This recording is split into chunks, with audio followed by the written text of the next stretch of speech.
There's a certain type of man women often say they're looking for: confident, self-reliant, not chasing, not begging. They describe him in conversations with friends, in captions they repost, in long lists of traits they insist they want. But when a man like that actually appears, and truly doesn't need them, something unexpected happens. She doesn't fall for him. She feels irritated. She labels him cold, says he lacks emotional depth, that something feels off, that she can't quite read him. And she keeps coming back, not to be with him, but because she can't understand why he doesn't respond the way other men do. But when a man like that actually shows up in real life and genuinely doesn't need them, something unexpected happens. Instead of immediate attraction, there is often irritation. She may not fall for him right away. Instead, she might call him cold, emotionally distant, hard to read.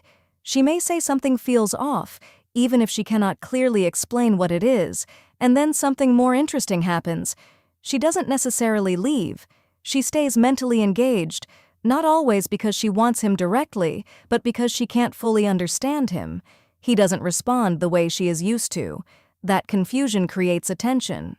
To understand this, you have to look at how most men behave when they like a woman. A man meets someone attractive, and almost automatically he starts giving attention. He texts first, he becomes available, he compliments, he adjusts his plans, he aligns himself with her mood. It doesn't feel forced, it feels normal, almost automatic. But the important part is this: most men do it, so it stops being special. When attention becomes constant and easy, it loses value. Her phone is full of men texting first. Her week is full of men making effort. Her environment becomes saturated with attention. And when something is always available, the mind stops treating it as valuable. Now imagine a different kind of man.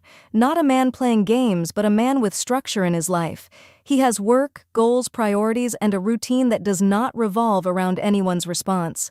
He still shows interest when he meets someone he likes, but not in an excessive or desperate way. He does not constantly text. He does not rearrange his life immediately. He does not over-validate. He is simply not driven by urgency.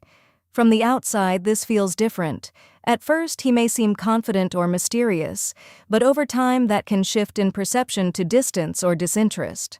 Not because he is cold, but because he is not performing interest in the usual way. And that creates a gap between expectation and reality. That gap produces discomfort. The mind tries to explain it. He is not interested. He is emotionally unavailable. He is arrogant. These are explanations for something that feels unfamiliar, not necessarily what is actually true, because what is actually happening is simpler. He is not overinvesting. And when behavior doesn't match expectation, the mind becomes highly alert. She starts analyzing him more, replaying conversations, looking for hidden meaning. He becomes mentally more present, even without doing more. Not because he is chasing, but because he is not behaving like every other man. This creates curiosity. Over time, if she stays in that space, confusion can turn into real interest. Not the fast kind based on constant validation, but a slower kind based on understanding someone who is not immediately predictable. But this only works if the man is actually grounded, not performing distance. There is a big difference between a man who is truly absorbed in his own life and a man who is pretending to be unavailable. One is natural, the other feels forced. People can sense that difference, even if they cannot explain it. The grounded man does not build his life around attention.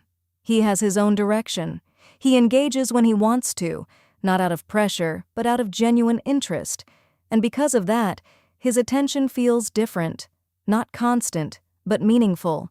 At first, this creates confusion, then curiosity, then, for some, deeper interest. For others, it feels too unfamiliar, and they leave. But in both cases, the man remains unchanged because his life is not built around reaction. The key point is this: when attention is unlimited, it loses value. When attention is structured and not excessive, it becomes noticeable again. And the man who naturally lives that way does not need to act differently. He simply already has a life that does not depend on constant validation. That alone changes how he is experienced, not because he is doing less, but because he is not available in the same way everyone else is. And in a world where most behavior is predictable, anything that breaks that pattern automatically stands out.